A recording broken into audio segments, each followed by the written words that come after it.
Karaikal ammaiyar, the mother from Karaikal.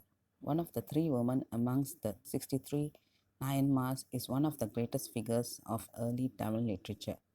She was born at Karaikal, South India, and probably lived during the 6th century AD. She was a devotee of Shiva. She is the only person in sitting position of the 63 Nayanmars. Karaikal is a maritime trading city in Chola, Nadu.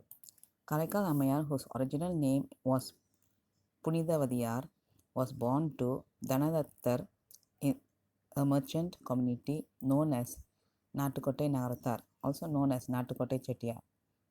Her father was a trader and was very rich. Punithavadi was very fair and pretty and different from other children. When other children were playing, Punithavadi will always say Shiva Namas and play. By chanting Shiva Namas, she will walk, sleep, and do her works. She learned all kinds of activities like singing, dancing, also fully read Siva Puranam. She speaks, writes, studies all about Shiva. After she was a teenager, her father started to look for her bridegroom for her. She was married to Paramadattan, a wealthy merchant from Nagapattinam. The wedding took place for about 5 days.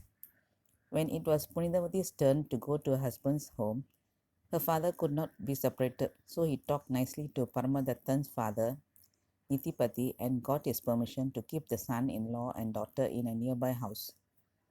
Punithavadi's life was busy with taking care of the shop and servants helping in the housework. Both lived happily. This is when Lord Shiva started his leelas with a mango. One day, Paramadattan sent 2 mangoes to his house. Punithavadi kept them safely so that she could serve her husband with them at a mealtime. In the meantime, a Shiva yogi appeared before her.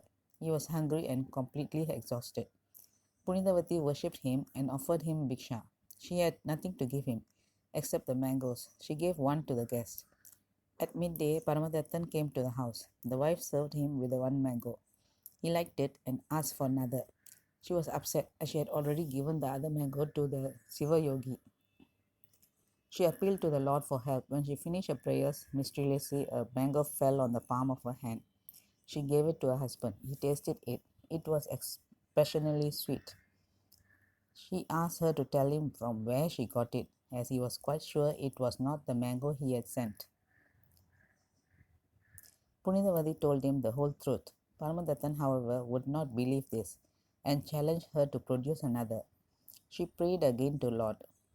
Another mango appeared on her palm. She gave it to him, but at once it disappeared from his hand. He was astounded. He understood the greatness of his wife. He felt that it would be great sin to continue living with her as a husband. On the pretext of going to a foreign country for trade, he sailed with a ship load of goods. On return, he established himself in a big city in the Pandyan kingdom. He married a merchant girl and lived happily. He had a daughter by her, and he named her Punithavadi after his first wife. Meanwhile, Punithavadi's relative came to know of her husband's whereabouts and took Karaikal Ammayar also there in a palanquin. When Paramadattan heard that Punithavadi was coming to see him, he with his second wife and child went forward and fell at Punithavadi's feet. When the people demanded an explanation, he revealed that he had regarded her not as his wife but as a goddess. Punithavadi understood his mental condition and prayed to the Lord. In that case, O Lord, deprive me of the present physical charm and let me have a demonial form. Her prayer was immediately granted, and her charming body was transferred into a skeleton. Then she went on a pilgrimage to the Mount of Kailash. Feeling that it would be great sin to place her foot on those sacred grounds, she made the last part of her journey on her head. Parvati saw this lady coming with her head on the ground, so she asked Lord Shiva, "Who is this lady?" And Lord Shiva answered that she is our mother and called her ammaiyar, meaning mother. When Punithavadi heard this, she was so happy and called him Appa, meaning father, and cried. She fell on his feet and kept saying, "Appa, Appa." How blessed is she to get this chance for the Lord to call her mother and for her to call him father. He asked, "What is your wish?" She said, "I do not want to be born." "If you were born again?" the Lord tested her. She said, "If I am born again, I want a wish not to forget you, my Lord." The Lord is very happy to losing to the Bhakta. She transformed from skeleton back to Punithavadi and back to Karaikal ammaiyar. The end.